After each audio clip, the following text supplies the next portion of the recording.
10-Minute Jazz Lesson Podcast, episode 417.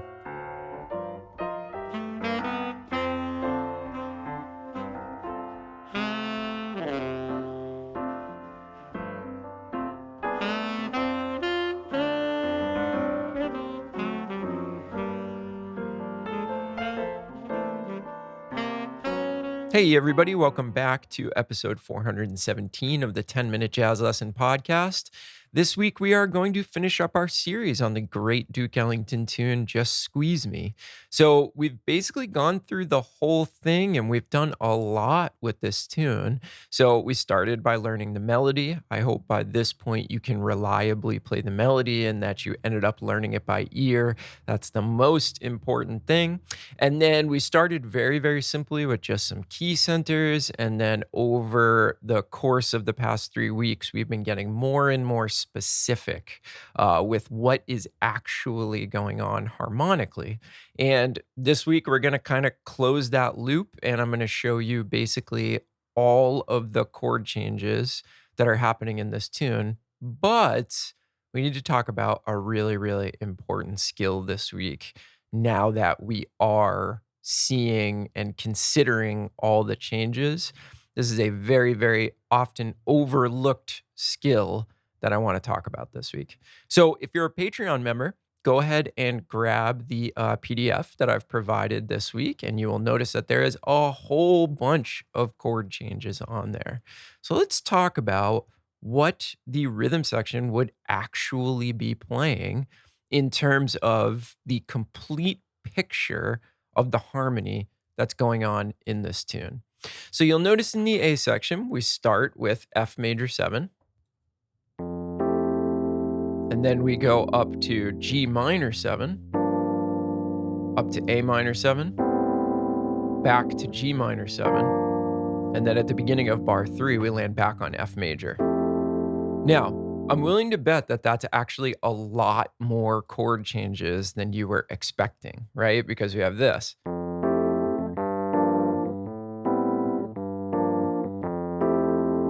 Okay. So there is a lot of harmonic motion going on in this tune. Let's carry on, and then we'll talk about what I wanted to talk about. So starting in bar 3, we get that F major chord again. And then we jump up to this B flat 7 chord, which leads us down to A minor 7, to D7 flat 9. And then we get 2, 5, 1, 6, 2, 5, 1. And that's our A section. So let's listen to the whole thing and just notice how much is going on.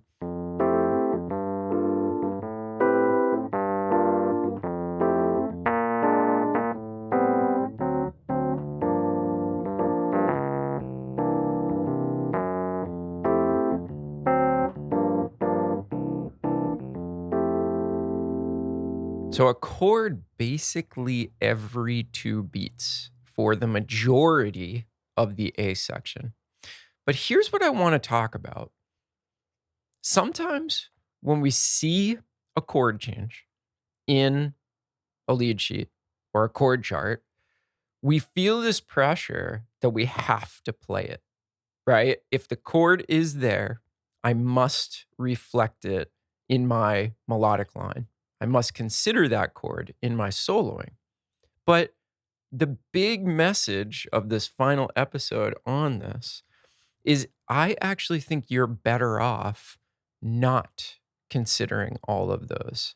And I actually think that this is a huge skill for a jazz musician, is to not be lured into the world of having to play every single chord, because it really limits the melodies we can play, especially on a tune like this. So if we see, F major 7, and we play like a line based off of that chord shape for the first 2 beats, and then we think to ourselves, we have to play something that goes with G minor 7, and then we have to change to something that reflects A minor 7.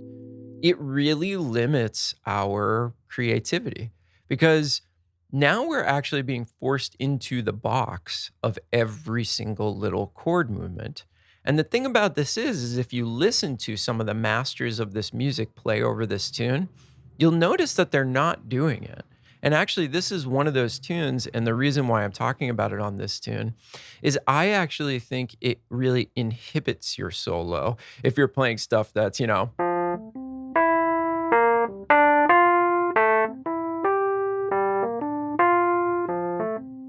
actually makes it sound a little bit more elementary. And you can tell that all you're doing is looking at the page and reflecting what's on that page. You're not actually hearing anything, right? You're just trying to turn the little written symbols on the page into and translate that into something that you're playing. Now, don't get me wrong. Is there ever a time where you may want to play a line that outlines those chord changes? Of course, there's going to be instances where that's the natural thing to play. In fact, maybe that's the thing that you hear in your head that makes the most sense to play. But there, what I just said, what you hear in your head, then it makes sense to play. That's everything in my mind, right? So a lot of people, they're not hearing stuff that goes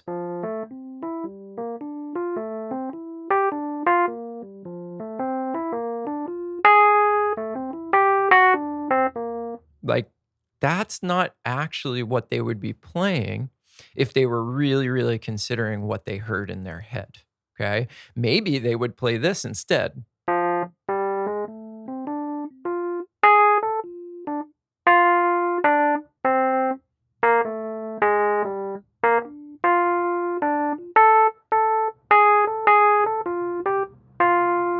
So that has nothing to do with this.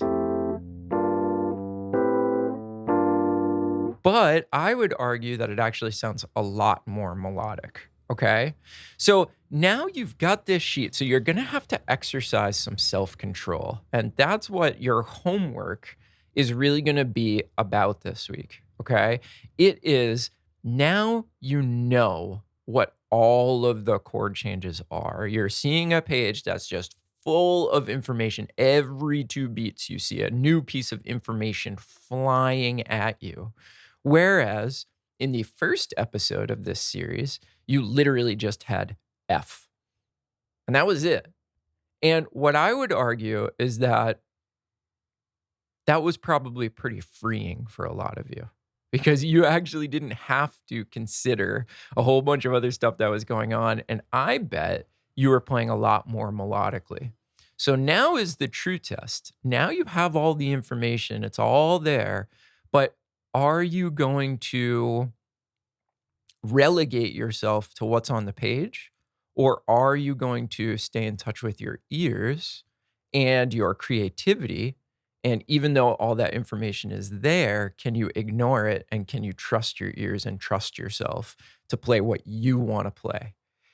And I think if you start to cultivate this skill of, I guess I'll call it selective ignoring of information, right? That's like a really dumb way to say it, but who cares, right? You're selectively ignoring some of that information on the page. Because it's there doesn't mean you have to act on it, okay? You're freeing yourself of that need to use all of the information. Okay. And instead, what you're doing is you're relying on your musicality and your sense of melody, right? Connecting your ears to your fingers. That's what it's all about. Okay. So, this is a very, like, sort of non specific episode where I'm not trying to show you a particular concept or give you like this cool little device. But I would argue that the message I'm trying to get across here is one of the most important that you'll ever hear in your musical life is to pick and choose what you want to consider when it comes to chord changes. And you've got to experiment with this, right? Because what you'll start to realize is that you'll get a very specific kind of effect if you're paying attention to all the chord changes. And you might like that effect sometimes, but you also want the ability to ignore them and go on a different path, right? When we're Trying to get better at the art of jazz improvisation, I think one of the biggest skills to have is flexibility. Flexibility is really the name of the game because if you're flexible and you're open to different ways of playing, you can always serve the music because you have all these strategies. Well, you know what's going to serve the music this time is to really trace these chord changes and really play some really specific information. But you know what? Where my solo is going in this particular instance, actually, it's going to sound really terrible if I reflect every chord change because that's not the natural place where my solo is going. So at that point, you might choose, you know what? I'm just going to play in a key signature. I'm going to play the blues. I'm going to give this a blues feeling. So that flexibility, that ability to ask yourself and react to what's going to be like the really cool thing to play here, or what makes sense here, or just letting yourself finish a phrase naturally, musically, with your sort of musical intuition, that's going to be really important. And I think looking at the just squeeze me chord changes with all of them filled in, and then making decisions on what's appropriate for the music goes a long way toward developing that skill of flexibility. And I think you'll feel a lot more free. And I think when you listen to yourself play, you'll sound a lot more musical if you start to develop this skill. All right. So I am going to include another trading track for you with this episode so that you can just get a little bit more practice. And I'm going to allow myself on the trading tracks to be really free as well, to do whatever my musical intuition tells me to do. I'm not going to be locked into the page. All right. Now, you may have heard me mention that the Patreon members get the chord sheet. And if you're wondering what that is, if you're new to the show, that's how we support the show. We're a listener supported podcast. So people just like you give us a small monthly donation, and that makes sure that the podcast keeps coming out week in and week out. So if you're interested in that, we use the Patreon platform. You can go to our website, 10minutejazzlesson.com, click on one of the Patreon banners, or go to patreon.com and search for the 10-Minute Jazz Lesson Podcast. All the information is there on the different levels of support. And once you sign up, you get instant access to everything that we've ever done. So there's quite a bit of stuff over there for you to sink your teeth into. So again, that's 10minutejazzlesson.com. Click on one of the Patreon banners or patreon.com and search up the 10-Minute Jazz Lesson Podcast.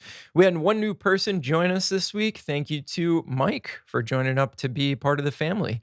And of course, to the over 350 members we have over there, thank you so much for supporting this show. We could not do this without you. And it's the only way that we've gotten to episode 417 is through your support. All right, everybody. We'll see you next month with a brand new series. Hope everyone is doing well, staying safe and healthy, and have a great weekend. Bye.